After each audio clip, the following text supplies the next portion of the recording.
I'm Emily from Emily Johnson Fine Art. Today I wanted to talk to you about one of my oil paintings. So this painting I finished a few weeks ago. It's framed, it's ready to go to its home. But one of the comments I keep getting is that people can't believe that I've got that many colours from such a limited colour palette.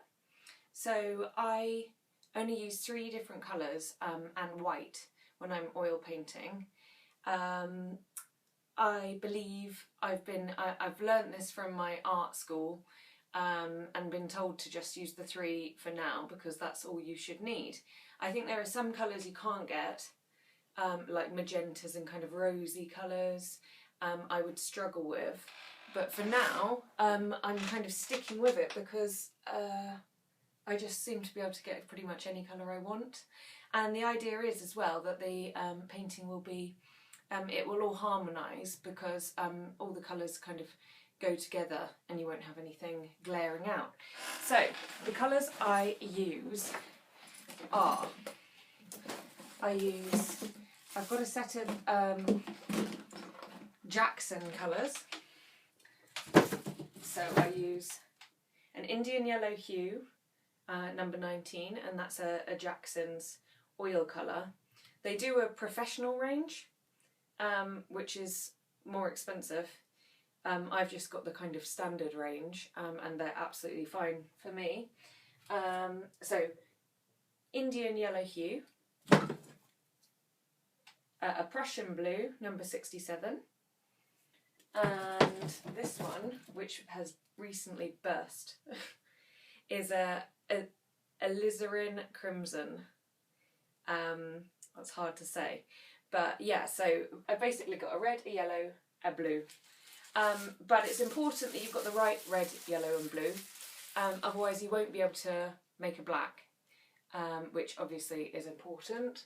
I needed it in the pupil, but anyway, you can make it as long as you've got the right red, the right blue and the right yellow. They've all got to be kind of dark. And then I use, I've got a Winsor and Newton white, which I'm finding increasingly hard to open.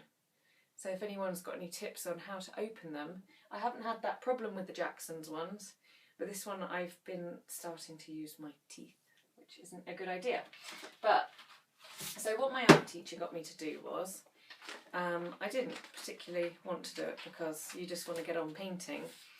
But she got me to make these colour charts, and you can see the amount of colours you can achieve with just these 3 colours.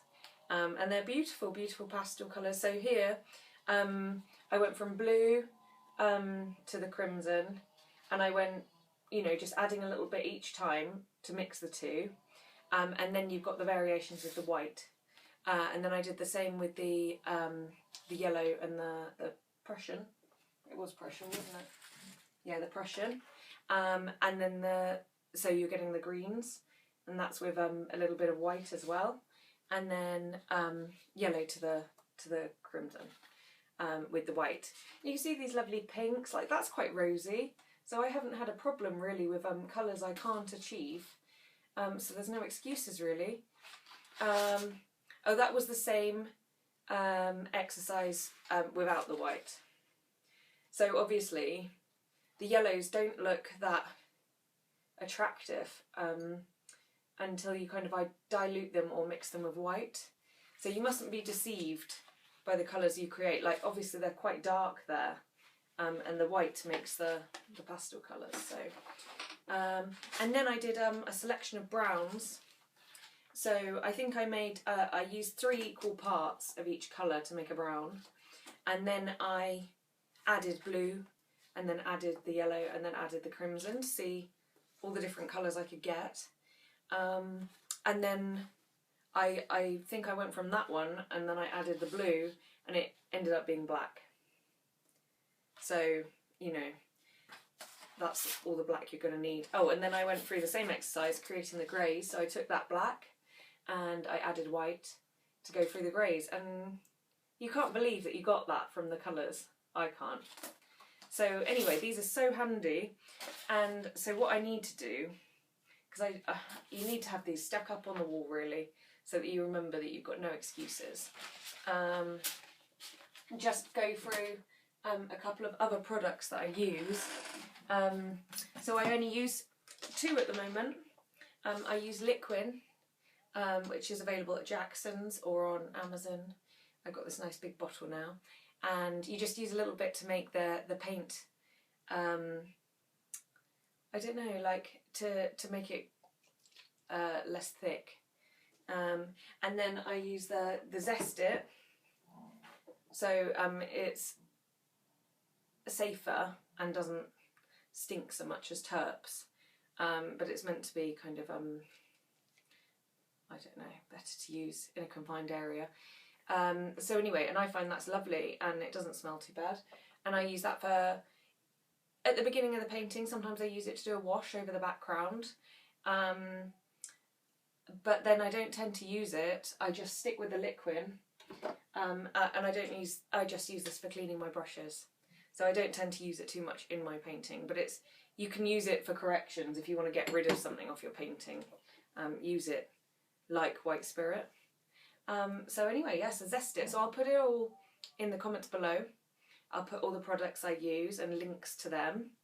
And yeah, and I'll put some close-ups of this painting, so you can see all the colours you can achieve with just 3 colours. And it's just so much cheaper.